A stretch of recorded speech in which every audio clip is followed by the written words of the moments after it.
Welcome everyone to a super exclusive Planet Coaster 2 video.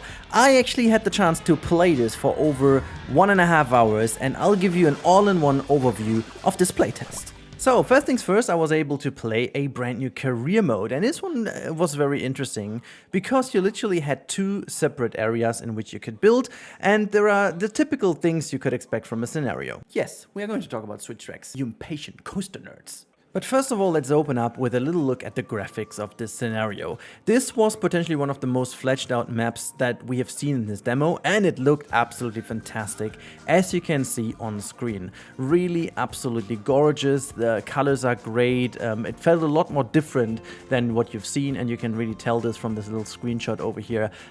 It just looked pretty amazing, but I have more to say about the graphics in a bit, so let's go into the actual scenario. The cool bit is you have actually two sides, as you can see highlighted here by the violet and green area, and both of them have different restrictions to how you can build in them. In the first one we had to build something on the left containing a pool with a minimum prestige of 450 and two flumes that each have at least a minimum excitement rate of 5. In the later stage of the career you can even purchase more land, and so this really goes back to the good old Rollercoaster Tycoon days of purchasing more land area to reach the targets of your park, and I really like this change, and also love the fact that the different areas you own have different restrictions to them to make this even more exciting to play. And because I wanted to get to Sandbox eventually, I just used a couple of blueprints to really make sure to reach the bronze level, because after we reached the bronze level we were allowed to go over to Sandbox mode. I played around a little bit with the pathing over here. It will need some getting used to, but at the end of the day it will work amazingly. And next I also needed to ensure that we have some energy. It was a bit of a tricky task to do because you actually need an energy source and a converter, and the converter is the one you will then connect to a separate item which is almost like a detached station, which will create an area of influence that reaches all the buildings within the area of influence. So kind of an interesting thing, but the menu was very odd because you had different items in the menu that was not really cohesive. I already gave some feedback on that one, but the fact that you have energy and water systems in here is kind of good, and I assume for, you know, management aspects that's kind of neat. It gives you an X amount of resource, your either energy or water, and once you have that connect to your area, the building will work eventually. There was a really cool snapping effect on the pieces, so as soon as you plop them together, the pieces easily created a bigger piece together with a bigger output. I like that, but nothing else very special about this. To get more people into the park eventually and also have more prestige and my rides better, I also plugged down a couple of flat rides. To be honest, the flat rides work as intended, as expected. I again used some of the blueprints to ensure that they do the trick, and well, they did. So there's really not that much more about to say, but where there is more to say about is actually the menu for the career mode. So let's jump into that one.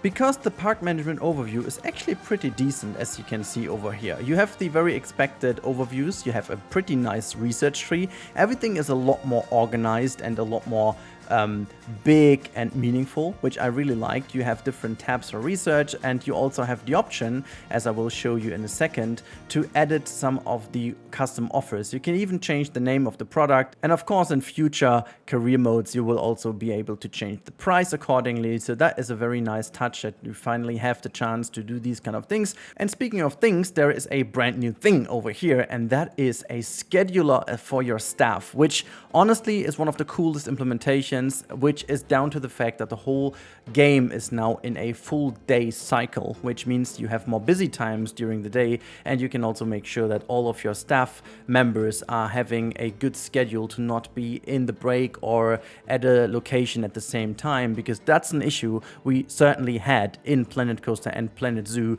that your staff members either were all having a recreational break or they were all doing their stuff at the same time, so you never had them very nicely separate in these areas, and now you can finally do this. Which, by the way, makes me super optimistic for eventual transfer tracks and ride management, apparently. And last but not least, I built my very own flume, because apparently one of the blueprints I put down didn't meet the 5-star excitement rate apparently, and so I needed to build another one over here. So I just include the footage real quick to see one of the splash zones, and one thing I found very cool is that even though the collision was still enabled, the game is very nice on collision in general. As you can see, you can basically put it down anywhere where you want. So yeah, that was decent, but again, nothing too crazy to talk about. What is crazy to talk about is the amount of coasters and rides we have in the game. So you'll see on screen now that I'm clicking through every single coaster available in this build. That's not to say that it's even the full number. Maybe we will have even more in the final build. But I can tell you, if I didn't miscalculate, we will have 50 coasters already in here. May as well be 49. I had some skippity skips in here. I may have miscalculated. You can do the same and let me know in the comments down below. But oh my goodness me, there is so much in here. Like almost every original coaster from the first game is in this game already. And also there are some more new ones in here as well. We will talk about one specific coaster that has all the special track pieces already available, which is in this video. So just stay calm for another second, okay, before we look into that. But there are also a lot of different rides, and also this classic over here, the antique water coaster, which came in as a surprise. Even more surprising was the fact when I clicked on track rides, I was finding some very surprising rides, as you can see in this little click-through over here. I honestly am super surprised by how many things we have in this game. If I calculated correctly, we have over 30 flat rides as well, and 13 tracked rides. Like, the sheer number is already pretty amazing. And as you can also tell from the images, most of them are very subtly themed, meaning you can theme them all, and also they are all pretty nicely done with some blueprints that come right up the game in the different sceneries available. However, one little caveat, you cannot edit the height of these towers, which I tried. Maybe I didn't see it, but I didn't find it. Next up is actually Sandbox mode. The first thing I tried was to check out the different weather effects and the different lighting effects. But, the spoiler ahead, the weather wasn't really activated, which was a bit of an odd one, but you'll see in a second why. So basically, because the whole game now is down to a daytime oriented thing for the whole day, you will actually have a forecast saying what kind of weather is coming up the next hours. And later on, I was lucky enough to get some rain. Hopefully in the final game we will be able to click the weather in and out just as we can in Planet Zoo. And then I just fiddled around a little bit more with the pathing just to see how powerful it is. And as I was saying already, you need to get a bit used to it, but what I found really powerful is the different tools available, from smoothing over editing the path afterwards. As you can see here on screen, you can literally just grab all the edges and do fancy stuff with it. Like, I didn't do anything specific over here, I was just showcasing how nicely it works. And later on I'm going to build some ramps and stuff like that, which also works easily. A little bit of a caveat is that you can't get rid of the curb at the moment, at least not for the lower part. But as you can see, painting a different texture is like super satisfying by just choosing the different texture and then just drawing it over. There were a couple of bugs here and there, but again, it's just like test version.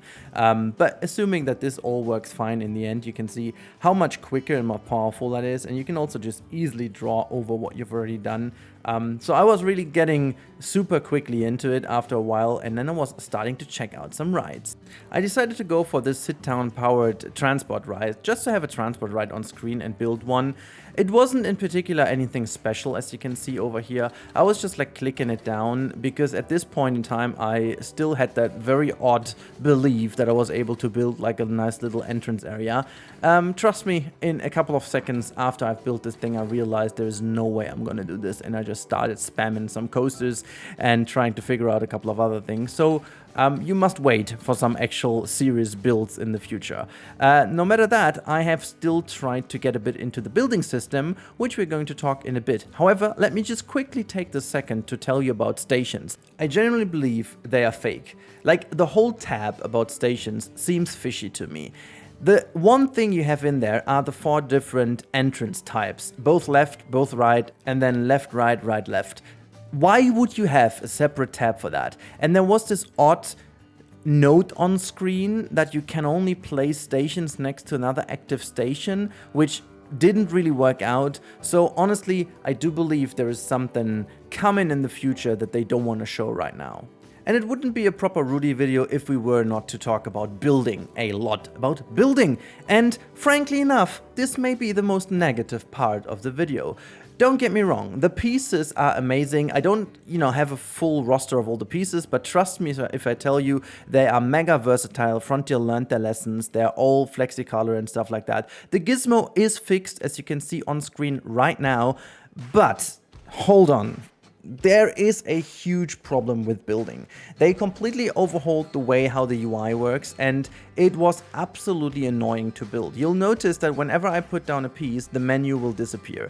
And whenever I was moving pieces, as you can see now, the menu isn't visible. Meaning you can't copy a piece with then changing a piece afterwards. You don't even notice if you're building in a group. So as of now, I'm editing a scenery group, but you don't have any visual appearance or visual feedback as you had in the previous games. Also, it was very hard to tell how to merge pieces into a group, and basically the shift key on this version of the game was not in use at all. You couldn't multi-select, you couldn't multi-delete, you couldn't multi-anything.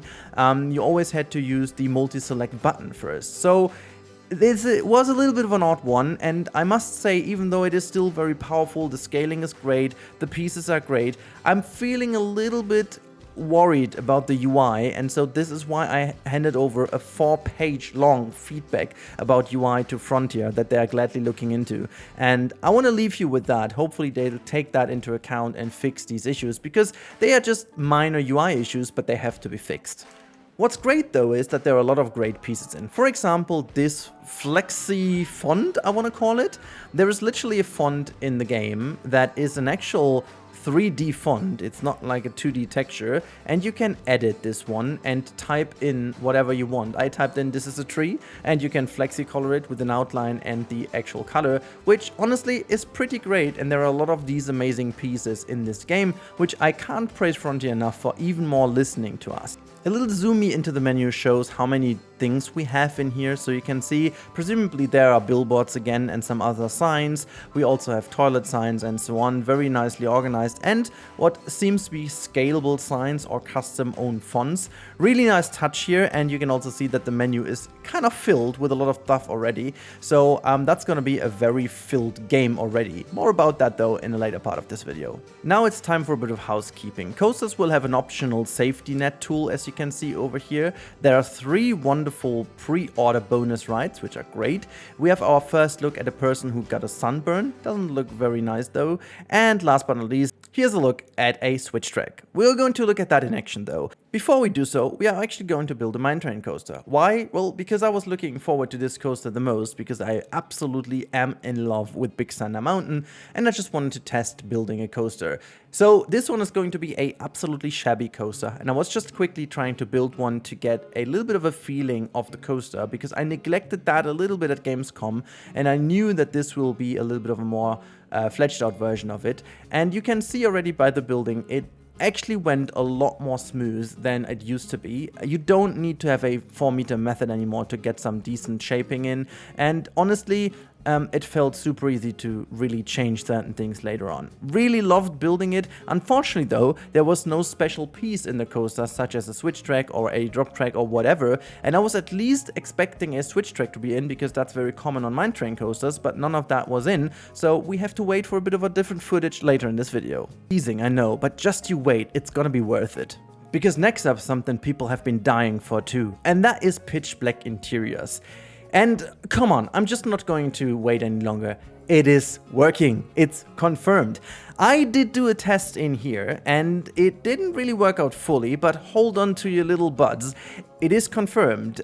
I didn't manage to do this, but then I saw a screenshot from the actual pre-order trailer, which got me curious, and Sylph in his play did do a little test with a double wall, and the double wall does the trick. As soon as you use a double scenery wall, it's gonna be pitch black indoors, and it's gonna look amazing. If Sylph is managing to give me his footage before the release day, I will actually include this here. But I can't be serious right now, so I'm leaving in mine as long as it goes. Maybe you do see the brilliant one from Sylph already. If not, I'm going to show you the 2 screenshots that confirmed it to me right now. And as you can see below the drop track there, you can see it's very, very dark. And we also have a shot from outside where you can see to the right-hand side how the coaster is passing through that dark area. So what can I say? Another box ticked in my wish list, and I couldn't be more happy about this. Also, I guess this is why the shading was still a little bit buggy in our playthrough. I guess they are working on that, and I can only tell I'm so hyped that it will be big for dark rides, and it makes sense that we have a lot of tracked rides already in the game that take huge benefit of it. Speaking of that benefit, clearly, this brand new stuff over here is going to be using this as well. Here are, my friends, all the new elements I found, and oh boy, are there a lot of that. At the moment, this is only part of the multiverse coaster. At least I was only able to find it in there. However, you can tell there are so many different variants of all of these things. We've got turntables, we've got other turntables to go to the left and right. You can decide to which one you go. We've got these kind of tilt areas for like a drop track. We have a proper drop track that goes down, normally down. Then you can also change how often it should go down and up. Then we have a switch track, a proper one that you can also change how it should work. And then we have a piece that I'm not even aware of what exactly that is, but this is a multi-dimension tilt track, I want to call it, where you can actually rotate the coaster not only down but also tilt it to the side. We have different variants of the drop tracks going up and down as well, and there were also a couple of other ones that I didn't put down because basically every piece also has its variant to both sides. Now, you also wanted to see this in action, I guess, so, well, here we go. Look at that, even. And I also do include a bit of the sound, which also isn't final, I was told, but it still looks amazing. And also, one thing I wanted to quickly note is you can edit the terrain without even disabling all the collision stuff. So there's a lot of the collision deactivated by default now in this game, which I think is absolutely amazing. Now, checking this coaster out, I'm not going to cut this over here because I do assume that most of you are curious to see this in action. So I will warn you now, there is a lot of buggy stuff in here. Not everything will be working and moving. As you can see, this is just moving the train, but apparently this is how you can expect it to happen. You can set the rotation to how often it should be, so if you want to make the train go backwards, you can clearly do so. And also, in this thing over here, you can also say if it's going to go forward or backward into the next train area, which also is great. And then this one over here, as I said, is also very buggy, but basically what it does is bring the coaster downwards, and you can play with the elements. If you want to make the coaster down, forward, you needed to change the previous piece. Also, you can see a little bit of a bugging there. And now we get to the switch track, and I do assume that the switch track is the only piece that is fully done by now, because you can really tell, there's even that little bump at the end where it really snaps into position. Let's play that again. Here you can really see how that snaps into position and has that light bump backwards. Just really love that, honestly. It looks so cool, and also this next piece is a really odd one. It basically is a drop track which pushes you up again, but you can set the amount of times it does this kind of jump scare thingy over here with the hydraulic going up and down, and then afterwards slotting into position. And you can then, also I tested that, slot that next into another special piece, so you basically don't need a piece in between.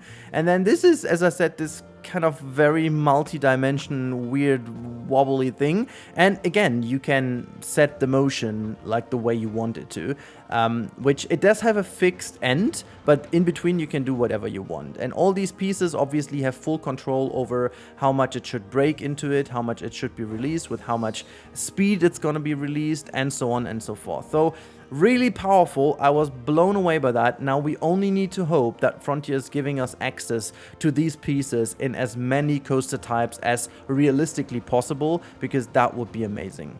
Now you thought that's gonna be an on-ride of this coaster. No, it's not. I wanted to show you a different coaster to see how smooth tracks and on-rides are right now. People wanted to see the front bumper. Well, here you go. Let's have a look at this on-ride. And it is freaking fantastic, as you can tell. I honestly put down a lot of the blueprints, and you'll see some of the on-rides the next days, or you can see them on TikTok already today if I made sure to render all of them out so you can see them there. Now, honestly, I was super happy. With the graphics, as you can see. This is where I was allowed to set the graphics. At the end of the test, I asked Kat if I was able to disable the motion blur and the depth of field, because both of them were a bit buggy, and this is now how the graphics actually do look like. And look how crisp and clear and nice that all looks.